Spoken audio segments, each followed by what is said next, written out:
Voting से पहले बुरी फंसी आतिशी मार लेना, दिल्ली हाई कोर्ट से लगा बड़ा झटका। मानहानि केस में दिल्ली हाई कोर्ट ने आतिशी को जारी किया नोटिस। आतिशी ने बीजेपी नेताओं पर लगाया था 20 से 25 करोड़ रुपए की रिश्वत का आरोप। देखिए, मैं इसे ऐसे मानता हूं कि सत्यमेव जयते अगर कहीं है तो हमारे न्यायालयों में ही है। हो सकता है कभी कभी कोई निर्णय अटपटा हो जाए, मगर साधारणतः हमारे न्यायालय उचित निर्णय लेते हैं। और आज फिर वो सामने आया कि आतिशी जी के खिलाफ जो मैंने मानहानि का, भारतीय जनता पार्टी के कार्यकर्ताओं की मानहानि का मुकदमा डाला था और जो कोर्ट में चल रहा था, उसमें आतिशी जी अचानक इलेक्शन देख करके भाग करके एक स्पेशल जज साहब के कोर्ट में गईं। दिल्ली में वोटिंग से पहले मुख्यमंत्री आतिशी पर दोहरी मुसीबत आ गई है।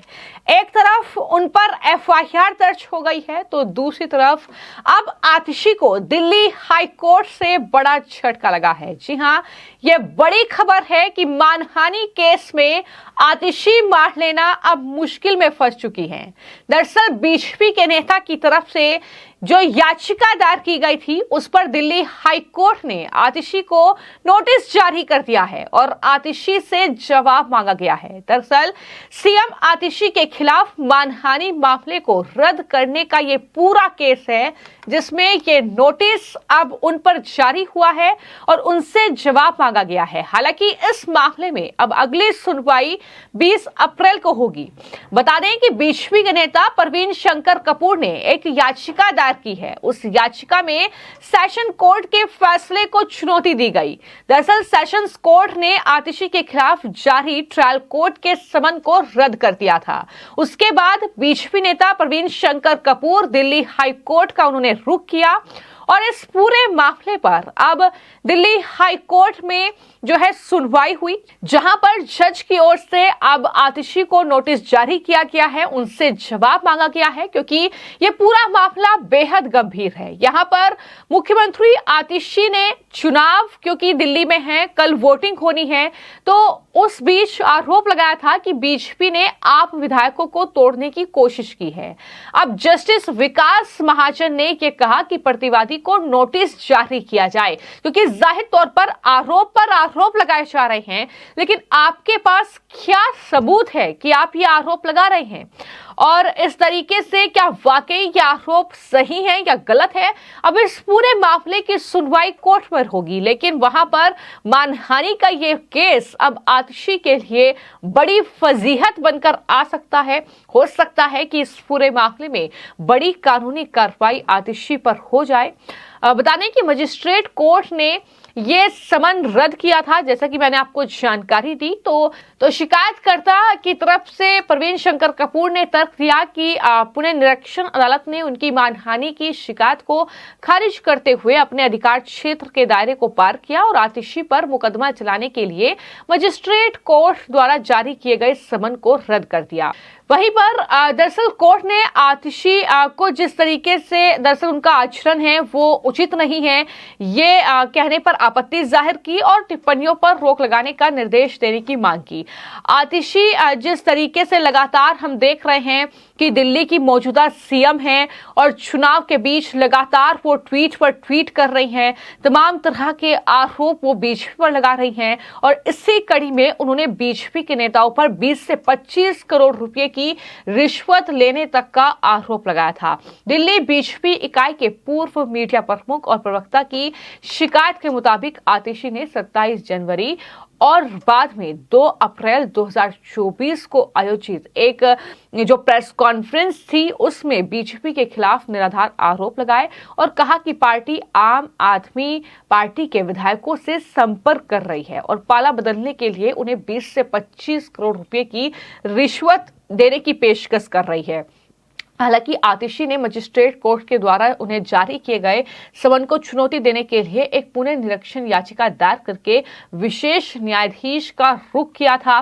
तो ये तमाम चीजें इस पूरे मामले में हुई, लेकिन मैं आपको ये जानकारी दे दूं कि अब आतिशी के लिए मुश्किलें बढ़ गई हैं, क्योंकि जिस तरीके से उन्हें नोटिस जारी किया गया है, अब उनसे जवाब मांगा गया है। हालांकि जो शिकायतकर्ता है, उनकी शिकायत में पूर्व जो मुख्यमंत्री हैं दिल्ली के, यानी अरविंद केजरीवाल, उनको भी आरोपी बनाया गया था। हालांकि मजिस्ट्रेट कोर्ट को 28 मई 2024 को पारित आदेश में उनके खिलाफ आगे बढ़ने के लिए पर्याप्त आधार नहीं मिला और 28 जनवरी को विशेष न्यायाधीश विशाल गोखले ने माना कि आतिशी द्वारा लगाए गए आरोप राजनीतिक भ्रष्टाचार से संबंधित अभिव्यक्ति की स्वतंत्रता के अधिकार का प्रयोग करते हैं, न कि मानहानि का।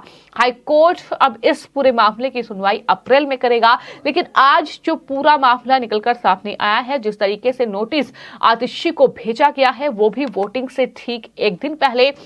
इसको लेकर प्रवीण शंकर कपूर, जो कि शिकायतकर्ता हैं, बीजेपी के नेता हैं, उनका क्या कुछ कहना है, जरा सुनिए। चीजें बोली और अपनी लिमिट थी उसको एक्सीड किया, जिसको आज हाईकोर्ट ने फटकार लगाई, उसे कैसे देखते हैं? देखिए, मैं इसे ऐसे मानता हूं कि सत्यमेव जयते अगर कहीं है तो हमारे न्यायालयों में ही है।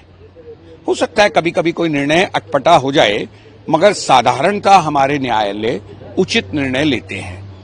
और आज फिर वो सामने आया कि आतिशी जी के खिलाफ जो मैंने मानहानि का, भारतीय जनता पार्टी के कार्यकर्ताओं की मानहानि का मुकदमा डाला था और जो कोर्ट में चल रहा था, उसमें आतिशी जी अचानक इलेक्शन देख करके भाग करके एक स्पेशल जज साहब के कोर्ट में गईं। माननीय स्पेशल जज साहब ने कोर्ट को सुनते हुए आज सामने आया है, हमारे वकील ने भी कहा था कि अपनी सारी लिमिट्स एक्सीड कर दी और उन सब लिमिट्स को एक्सीड करने का नतीजा ये हुआ कि आज हाई कोर्ट ने उस केस को में स्पेशल जज के लेकर के गंभीर टिप्पणियां की हैं और जो फैसला आया है वो तो सबके सामने है कि कोर्ट ने आतिशी को दोबारा समन कर दिया है। तो आपने प्रवीण शंकर कपूर को सुना, जिन्होंने इस पूरे मामले को लेकर शिकायत की थी, आतिशी के खिलाफ ये मानहानि का केस दर्ज किया था। इस पूरे मामले में अब इस तरीके से तगड़ा झटका आतिशी और अरविंद केजरीवाल आम आदमी पार्टी के लिए है, क्योंकि आतिशी के लिए मुश्किलें लगातार बढ़ रही हैं। कालकाजी सीट से वो आम आदमी पार्टी की उम्मीदवार भी हैं। कल दरअसल वोटिंग होनी है दिल्ली में, और इससे पहले कालकाजी में जिस तरीके से लगातार जो है बवाल देखने को मिल रहा है और वहां पर आतिशी के खिलाफ एफआईआर भी दर्ज की गई है, आचार संहिता के उल्लंघन का आरोप उन पर लगा है।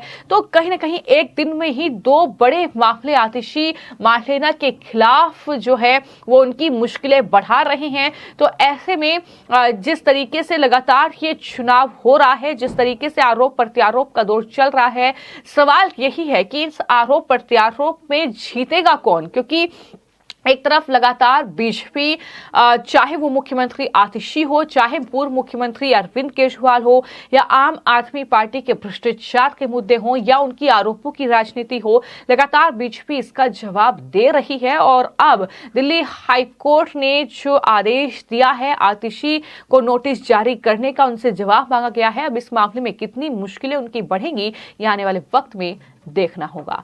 फिलहाल आपकी इस खबर को लेकर क्या राय है, हमें कमेंट बॉक्स में जरूर लिखें। धन्यवाद।